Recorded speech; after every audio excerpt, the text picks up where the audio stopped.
Hello everyone, this is part 6 of chapter 7 Lifelines of National Economy. Student, in this part we will discuss about airways.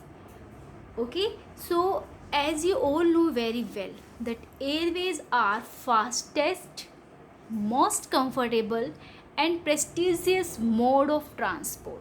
Okay, because you know that if we travel through if we travel through railways or roadways, then it takes too much time, but if we travel through airways then it is very fast mode. okay, हम बहुत ही कम time period में बहुत long distance पे पहुंच सकते हैं end of course most comfortable भी। Railways में आप जाते हो तो उसमें मतलब ठीक है, नॉर्मल है, बट फिर भी एक वो कंफर्टनेस नहीं होती है। रोडवेज़ में भी सेम जो है कंफर्टनेस नहीं होती, बट एयरवेज़ में आप बहुत ही कंफर्टेबली जो है मूव कर सकते हो, ट्रेवल कर सकते हैं। End of course prestigious mode of transport also, क्योंकि एक स्टेटस सिंबल बनता है कि यस मैं एयरवेज़ के थ्रू आया हूँ, ठीक है, मैं जो है एयर ट्रेवल करके आया हूँ, तो एक प्रेस्टिजियस मोड ऑफ ट्रांसपोर्ट भी जो है एयरवेज़ को माना जाता है। And also it can cover difficult terrains. okay, like if we talk that if we have to travel through mountainy areas or deserty area, foresty area, then we can't travel through these places with the help of railways or roadways. okay, आप hilly areas में या किसी माउंटेनी area पे rail track नहीं बना सकते हो। अब वहाँ पे रोड्स भी हर एक जगह पे जाना बहुत डिफ़िकल्ट होता है, लाइक जो डेंस फॉरेस्ट एरियाज़ होते हैं, डेजर्ट्स होते हैं, वहाँ पे आप रेलवे ट्रैक नहीं बना सकते हो, वहाँ पे आप हर एक जगह पे आप रोडवेज़ को नहीं लेके जा सकते।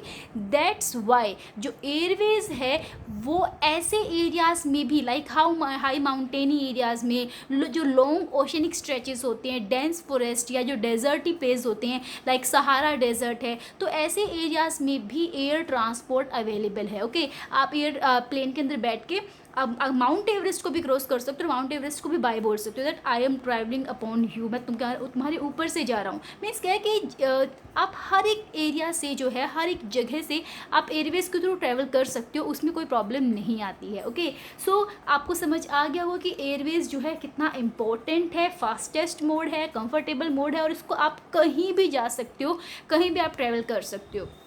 अब उसके बाद आपका आता है कि जो हमारा एयर ट्रांसपोर्ट है it was nationalised in 1953।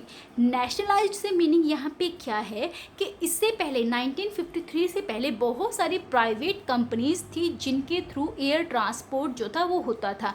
Means जैसे अभी प्राइवेट कंपनीज होते हैं ना, हर एक प्राइवेट कंपनीज लाइक जो एयरटेल है या जो ये आपकी मतलब जितनी भी अभी कंपनीज आ रही हैं, जियो कंपनी है आपकी टेलीफोन से रिलेटेड, तो ये क्या है, प्राइवेट कंपनीज है जिनको कोई भी इंडिविजुअल पर्सन रन कर रहा है। ऐसे ही जो एयर ट्रांसपोर्ट था वो भी पहले प्राइवेट सेक्टर के अंदर आता था, उसको भी प्राइवेट कोई भी इंडिविजुअल पर्सन या ग्रुप ऑफ इंडिविजुअल पर्सन जो थे रन करते थे। बट 1953 में गवर्नमेंट ने क्या सोचा कि if we want to develop air transport, अगर हमें उसको एक्सटेंड करना है, उसको इम्प्रूव करना है, then we have to nationalize it. हमें उसको क्या करना पड़ेगा, गवर्नमेंट सेक्टर के अंडर, पब्लिक सेक्टर के अंडर लेके आना पड़ेगा। दैट्स वाई जितनी भी प्राइवेट जो एयर लाइंस थी उन सब को कंबाइन करके, मर्ज करके जो है नेशनलाइज्ड कर दिया 1953 में। ठीक है, तो एयर ट्रांसपोर्ट, ये 1 मार्क क्वेश्चन आता है, इंपॉर्टेंट क्वेश्चन है that air transport was nationalised in 1953। अब देखिए हमारे इंडिया के अंदर बहुत सारी जो है एयरलाइंस हैं, बहुत सारी एयर ट्रांसपोर्ट कंपनीज है, लाइक आपका जैसे इंडियन एयरलाइंस है, अलायंस एयर है, ठीक है, तो ये एयर इंडिया है, these all provides international air services. और जो पवन हंस हेलीकॉप्टर लिमिटेड है, पवन हंस हेलीकॉप्टर लिमिटेड जो है that it will provide helicopter services. ठीक है, ये पवन हंस 1 मार्क क्वेश्चन आता है यहाँ से भी, पवन हंस हेलीकॉप्टर लिमिटेड जो है वो हेलीकॉप्टर सर्विसेज प्रोवाइड करता है।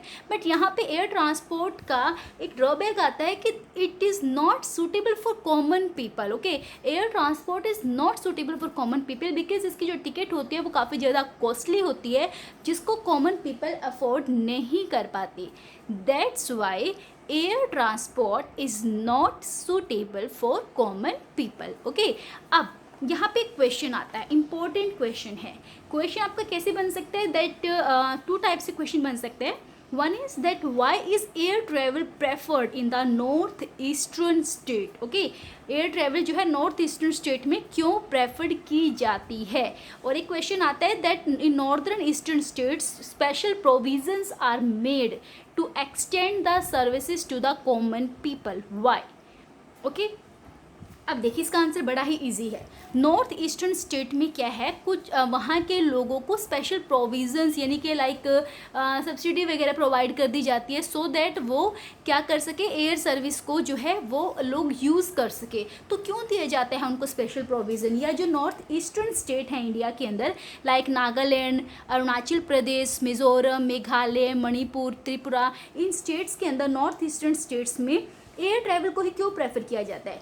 Because there is not any other mode of transport there. वहाँ पे डेंसी फॉरेस्ट एरिया है, हिली एरिया है, दैट्स वाई वहाँ पर आप रेलवे ट्रैक नहीं स्प्रेड कर सकते हो, हर एक जगह पर रोडवेज नहीं जा सकती हैं।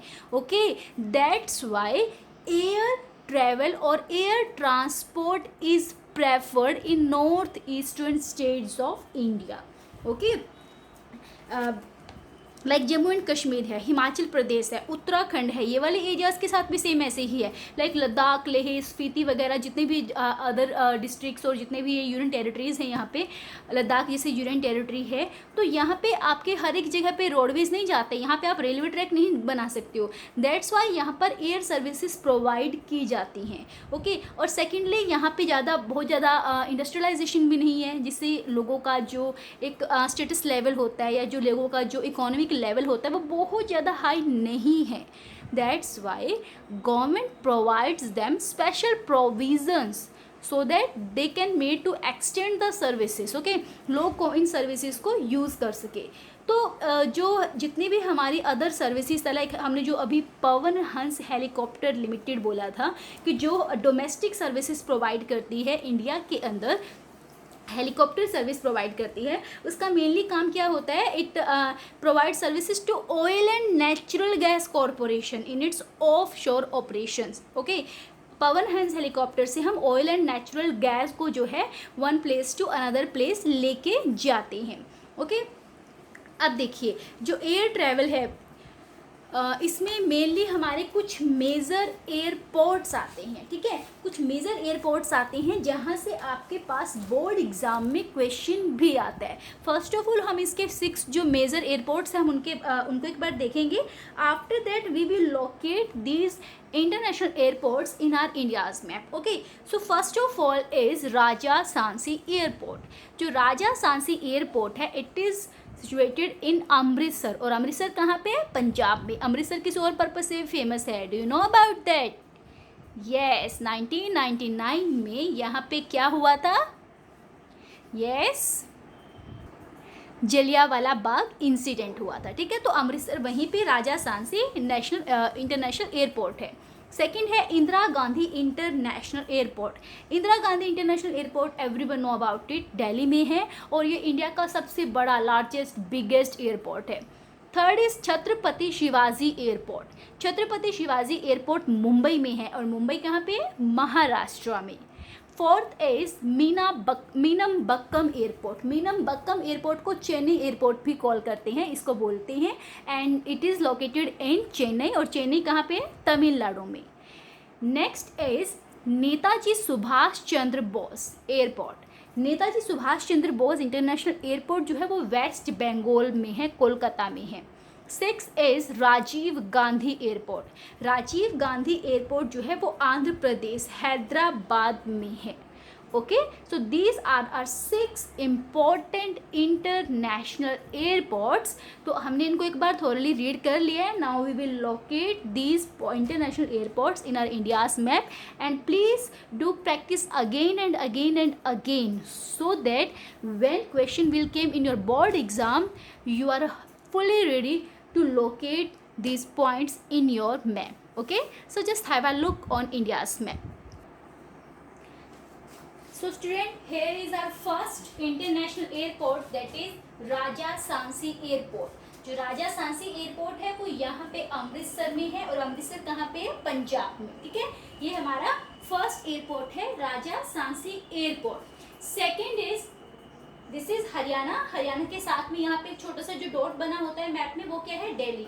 दिल्ली में कौन सा है, Indira Gandhi international airport. Okay, IGIA Indira Gandhi international airport, biggest और लॉन्गेस्ट हमारा एयरपोर्ट है इंडिया में, दिल्ली में। ये हमारा सेकंड एयरपोर्ट है। थर्ड इज जहाँ पे आपकी मुंबई है, मुंबई के पास में ही है छत्रपति शिवाजी एयरपोर्ट। छत्रपति शिवाजी एयरपोर्ट यहाँ पे मुंबई में है। Next is Tamil Nadu. तमिलनाडु का जो लास्ट पॉइंट है जहाँ से इसकी बाउंड्री आंध्र प्रदेश से टच होती है, उससे थोड़ा सा इधर तमिलनाडु में Meenambakkam airport, it is also known as Chennai airport. Chennai airport और Meenambakkam airport. Okay, this is in Chennai. Chennai is in Tamil Nadu. Next is Rajiv Gandhi. Okay, Rajiv Gandhi airport अभी ये क्या है, हैदराबाद में पड़ता है। राजीव गांधी एयरपोर्ट तेलंगाना वाले एरिया में, ठीक है। पहले पूरा आंध्र प्रदेश होता था, अब 2 पार्ट्स हो गए, एक पार्ट आंध्र प्रदेश, दूसरी वाला तेलंगाना।